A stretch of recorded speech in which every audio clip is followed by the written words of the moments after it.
সবাইকে শুভেচ্ছা। আপনারা সকলেই জানেন যে 28শে মে থেকে 3ই জুন পর্যন্ত জাতীয় পুষ্টি সপ্তাহ 2025 উদযাপন হচ্ছে।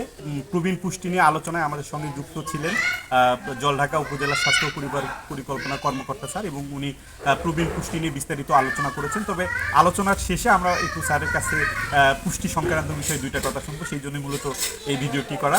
তো আমরা স্যারের কাছে একটু জানতে চাইবো যে আমরা তো পুষ্টির কথা সবসময় বলি, অর্থাৎ পুষ্টি আমাদের আমরা খাদ্যের কথা অনেক সময় বলা হয় যে খাদ্যের কথা ভাবলে পুষ্টির কথাও ভাবুন, অর্থাৎ ঘরে বাইরে যেখানে খাই পুষ্টি দেখে খাবার খাই।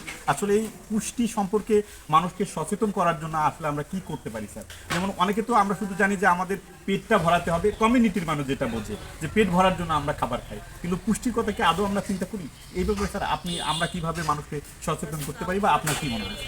পুষ্টিটা ইনশিওর করতে গেলে আমাদেরকে প্রথমেই হইতেছে যে এটা সুষম খাদ্য এবং খাদ্যের যে 6টা উপাদান আছে, যেই বয়সে যতটুক যেই পরিমাণে দরকার সেটা সবাইকে জানাইতে হবে। সেই সাথে খাদ্যের যে সেফটি, অর্থাৎ হইতেছে খাবারটার যে গুণগত মান, সেইটাও নিশ্চিত করতে হবে। স্যার আপনি তো নিরাপদ খাদ্য নিয়ে বলছিলেন, এখন যে মাত্রায় আমাদের যেভাবে আমরা উৎপাদন করতেছি খাদ্য উৎপাদনের ক্ষেত্রে যে মাত্রায় পেস্টিসাইড ইনসেকটিসাইড ইউজ হচ্ছে, তাতে তো অনেক খাবারই দেখা যায় যে হচ্ছে যে খাবারের যে গুণগত মানটা নষ্ট হয়ে যায় বা খাবারের গুণগত মানটা থাকে না। তো সেক্ষেত্রে আমরা কিভাবে বুঝবো যে কোন খাবারটা নিরাপদ? সেটা ফলমূলের ক্ষেত্রেও হোক বা যে কোনো বিষয়ে হোক, নিরাপদ খাদ্য আইডেন্টিফাই করাটা তো গুরুত্বপূর্ণ। এখন আমরা খাবার খাচ্ছি না বিষ খাচ্ছি?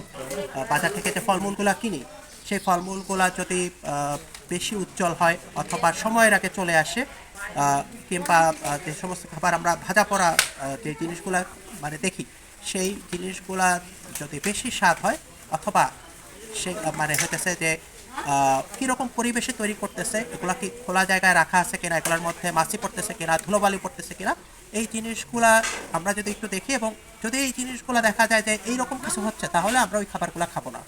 প্রতি বেলায় একটু ফলমূল রাখার চেষ্টা করা, বেশি তৈলাক্ত খাবার না খাওয়া, খাবারের সাথে লবণ, খাবারের পাতে যে আলগা লবণ, এই জিনিস আলগা লবণ না খাওয়া, এবং চিনিযুক্ত যে খাবারগুলো থাকে, যেগুলোতে প্রচুর পরিমাণে চিনি থাকে, যেমন কোল্ড ড্রিঙ্কস হতে পারে, এই খাবারগুলো পরিহার করা, এবং বাসায় তৈরি খাবারগুলো যাতে আমরা বারবার খাই বা আমরা ছোটো বাচ্চাদের, হ্যাঁ, হোমমেড খাবারগুলো, বাসায় তৈরি খাবারগুলো আমরা যদি বেশি খাই, কিংবা আমরা যদি এগুলো খাওয়ার অভ্যাস করি এবং বাইরে যেমন আমি যদি বলি চিপস কিংবা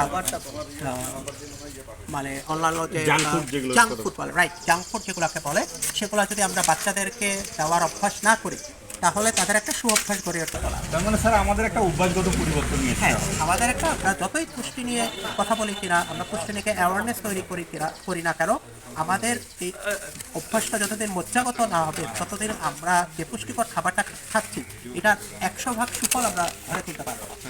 অনেক thank you sir, thank you so much.